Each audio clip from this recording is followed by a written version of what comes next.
reviens à Jésus. Il faut te ressaisir. Reviens à ton premier amour. Amen. Actuellement, les temps qui nous restent, il se passe que nous pouvons aller jusqu'en 2030. Personne ne connaît le jour ni l'heure. Je vous dis qu'en 2025 qui vient devant nous, le troisième temple va commencer. Est-ce que vous savez ça? Vous avez des téléphones Android. Allez-y, faites des recherches. Ma soeur, mon frère, si tu es un élève, laisse-moi te dire, ton école ne peut pas te sauver. La vie que tu cherches à avoir, ton avenir, tout là dépend de Dieu. Il ne faut pas t'inquiéter de ce que tu vas devenir demain. Le royaume des cieux est plus merveilleux que les choses de la terre. Sur la terre, tu as tous les diplômes et que tu n'as pas travaillé, si tu fais l'œuvre de Dieu et que tu es sauvé, tout ce que tu n'as pas pu avoir sur la terre, tu auras dans le royaume des cieux. C'est pour cela que je t'encourage de donner réellement Jésus, de te sanctifier, de ne pas passer à ton avenir actuellement. Parce que le temps que nous sommes, ce n'est plus le temps maintenant de penser à notre avenir. Ce n'est plus le temps maintenant de chercher à construire, à faire nos projets. C'est maintenant de marcher dans la sanctification, c'est maintenant de faire l'œuvre de Dieu. Il faut laisser le péché, l'impudicité, parce que c'est ça qui condamne les gens actuellement. Le meilleur péché du monde, c'est le sexe. Parce que les gens pensent à se marier d'abord avant de faire l'œuvre de Dieu. Mon frère, le Seigneur a dit dans sa parole, ce qui arrivera dans le temps de Noé va arriver de la même, où les gens mangeaient, buvaient, se mariaient. Ce verset ne te dit rien. Où les gens buvaient, mangeaient, se mariaient et mariaient les enfants. C'est-à-dire les gens se mariaient, ne se soucient pas. Ils veulent se marier seulement. Ils veulent se marier seulement. C'est le mariage, c'est le mariage. On parle à l'église. On ne parle rien d'autre chose. C'est le mariage, c'est le mariage, c'est le mariage. Le mariage, le mariage. Vous allez vous marier l'année prochaine. Je suis venu. Vous allez vous marier. Tout ça là. Le Seigneur nous a avertis. Arrêtez de penser au mariage. Cherchez votre salut. Cherchez votre salut. Le Saint-Esprit vous parle. Cherchez votre salut. Jésus revient. Jésus revient. Ceux qui ont des oreilles, attendent ce que l'Esprit dit aux églises. Tous ceux qui se réjouissent dans les fêtes de Noël, de janvier, de Saint-Valentin, de Toussaint, toutes les fêtes du monde, toutes les fêtes que les païens fêtent qui n'existaient pas dans la Bible et que les chrétiens se mettent dedans en disant que c'est une nouvelle année que nous tous nous devons fêter. Donne-moi le verset dans la Bible qui parle que chaque année nous devons fêter Noël ou janvier. Donne-moi ce verset. Dieu a dit dans Apocalypse, vous n'ajouterez rien et vous ne retranchez rien de ce qui est écrit dans la Bible. Aujourd'hui, il y a les gens qui ajoutent que les chrétiens, tout le monde doit fêter Noël, janvier, Saint-Valentin, etc. Mais pourtant dans la Bible, là, depuis que Dieu qui a créé sa Bible, là, sa parole qu'il a parlé là, il n'a jamais prononcé ce mot. Mais pourtant Dieu connaît ces choses avant le commencement. Il est le Dieu omniscient, omniprésent, omnipotent. Il est le Dieu qui connaît toutes choses. Mais pourquoi il n'a pas parlé que ses enfants fêtent Noël, janvier, Saint-Valentin, etc. Toutes ces fêtes-là. Pourquoi Dieu n'a pas dit ça? Et maintenant, il y a les hommes de Dieu, les papes, etc. Les gens qui viennent vous dire que tous les gens doivent fêter. Et puis vous avez, le diable a sémé dans vos pensées et puis vous vivez dans ça. Si Jésus vient dans le fête de Noël ou de janvier, il y a beaucoup de chrétiens qui vont rentrer l'enlèvement. Il faut que ça je vous dis. Parce qu'il y a beaucoup de chrétiens qui vont rentrer l'enlèvement. Parce qu'il y a d'autres même, ils se préparent pour préparer. On dit que non, aujourd'hui nous allons préparer, nous allons manger poulet là. Pendant que tu mets dans ton idée que aujourd'hui c'est le 1er janvier, tu as déjà désobéi Dieu. Si tu mets dans ta pensée que aujourd'hui est le 1er janvier que nous allons fêter, tu as déjà désobéi Dieu. Ma soeur, si ton mari te donne l'argent d'aller faire marcher pour préparer, il faut dire chérie, aujourd'hui là, si c'est à cause de la fête que tu dis ça là, moi je n'ai pas préparé. Parce que Dieu dit, n'aimez point le monde, ni les choses qui sont dans le monde. Janvier, Noël, ce sont les choses du monde. Si vous fêtez toutes ces choses, vous appartenez au diable. Le Seigneur retranche votre nom dans le livre de vie. Si tu es chrétien ou chrétienne, amen. Donc arrêtons de fêter toutes ces fêtes de Noël. Le Seigneur m'a montré aussi dans cette révélation-là que les pasteurs qui ne prêchent pas la vérité à leurs fidèles après l'enlèvement de l'église là, ces fidèles-là, ils vont aller chez les pasteurs, ils vont torturer le pasteur, ils vont frapper le pasteur. Il y a d'autres qui vont couper le pied des pasteurs. Il y a d'autres qui vont macheter les pasteurs parce que en disant que tu nous as pas prêché la vérité, tu nous as caché la vérité. Et aujourd'hui nous souffrons, nous voyons les démons partout.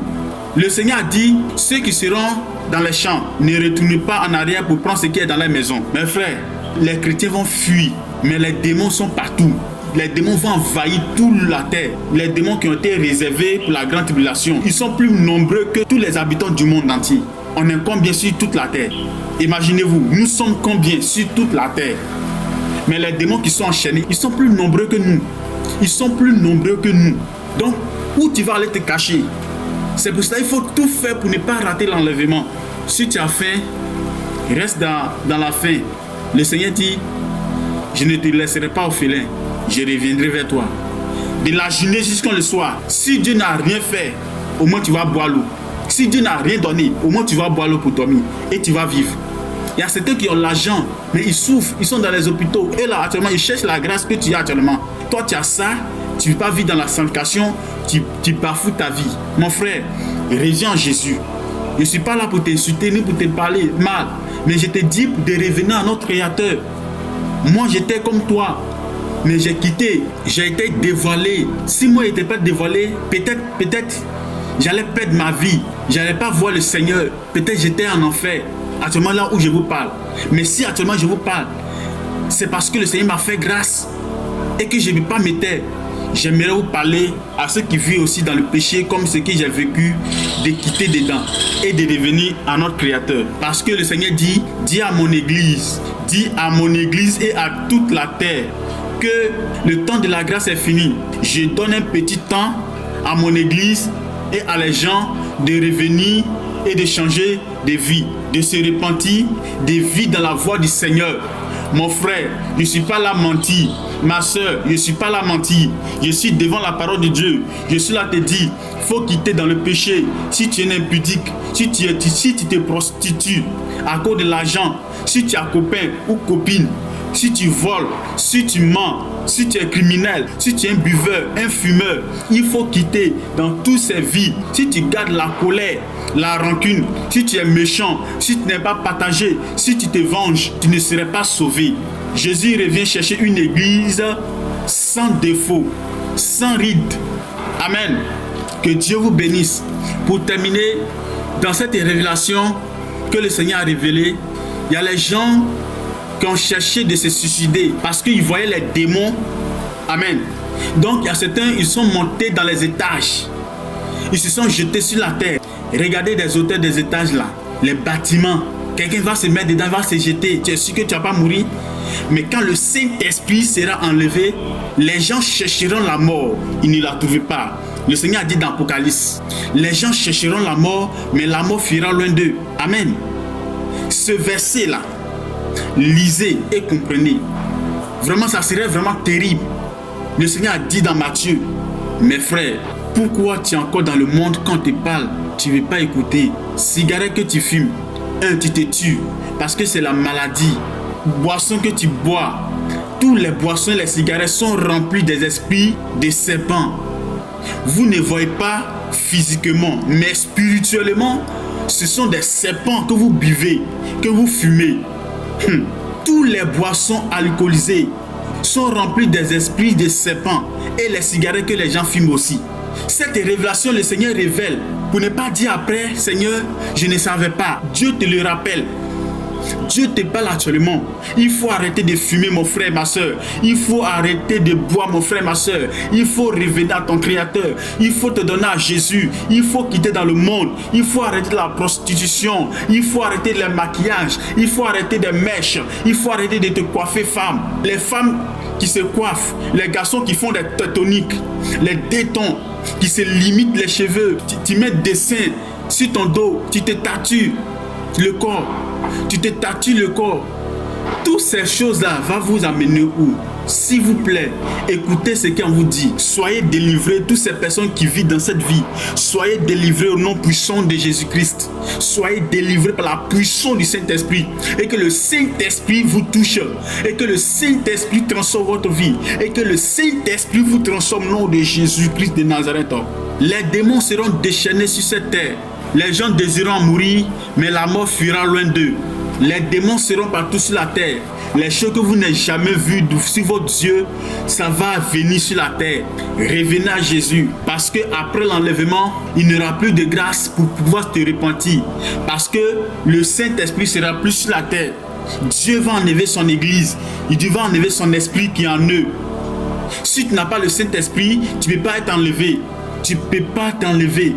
Parce que c'est le Saint-Esprit qui va t'enlever. Quand Dieu va venir enlever son esprit à toutes les personnes qui ont reçu Jésus et qui vivent conformément à sa parole, c'est eux qui seront enlevés avec le Saint-Esprit. Mais si tu n'as pas le Saint-Esprit en toi, il faut chercher à avoir le Saint-Esprit de Dieu. Mais comment faire pour avoir le Saint-Esprit de Dieu? C'est la sanctification.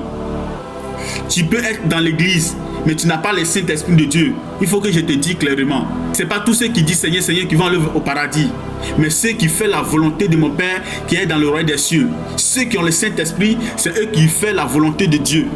Mon frère, cherche à avoir le Saint-Esprit de Dieu en toi. Il faut te sanctifier et tu auras la vie éternelle. Sanctifie-toi et le Saint-Esprit sera en toi. Parce que le Saint-Esprit n'est pas le péché. S'il est en toi, tu verras que lorsque tu commets un péché, ça te fait mal.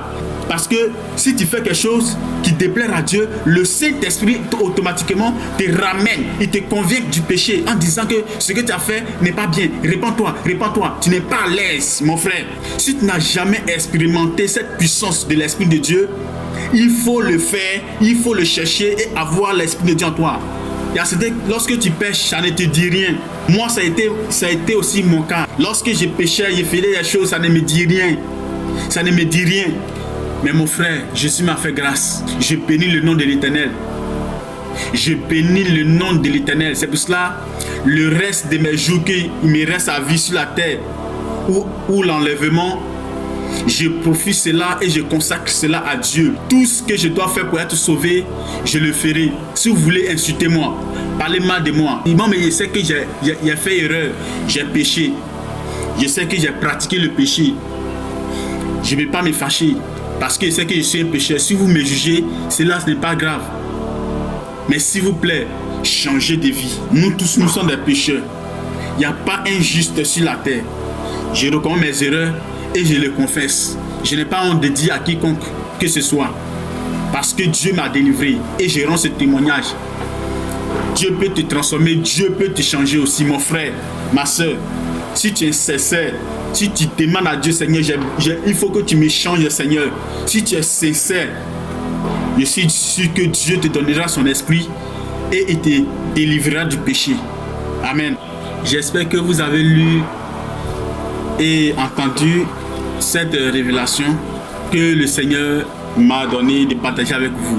Les démons, ils sont enchaînés, ils seront déchaînés et ils viendront tourmenter les gens sur la terre. Mon frère, ma soeur, s'il te plaît, il faut te donner à Jésus. Je ne serai pas long. C'est la fin de cette révélation. Même si c'est petit, même si c'est court, mais ce que je vais te dire, mon frère, je te demande pardon. Il faut arrêter de vivre la vie du monde. Donne ta vie à Jésus. Mon frère, ma soeur, si tu es musulman, si quelle que soit ta religion, et que si tu n'as pas Jésus-Christ en toi, tu ne peux pas aller au paradis. Parce que la Bible dit, et je le répète, les démons le savent, le diable le sait, les satanistes, les Illuminati, les francs-maçons, les sataniques, les sorciers, tous les puissants des ténèbres, ils savent que Jésus-Christ est le seul, unique et sauveur, sans laquelle nul ne peut être sauvé. Par lui seul, en lui, tu auras la vie. Si tu n'as pas en lui, s'il n'est pas en toi, tu ne peux pas avoir la vie éternelle. Quelle que soit ta religion, si tu ne confesses pas le nom du Seigneur dans ta bouche, tu ne seras pas sauvé. Donc mon frère, il faut confesser le nom du Seigneur à tes frères et sœurs. Que la grâce du Seigneur, notre Sauveur Jésus-Christ, repose sur vous abondamment. À la prochaine fois.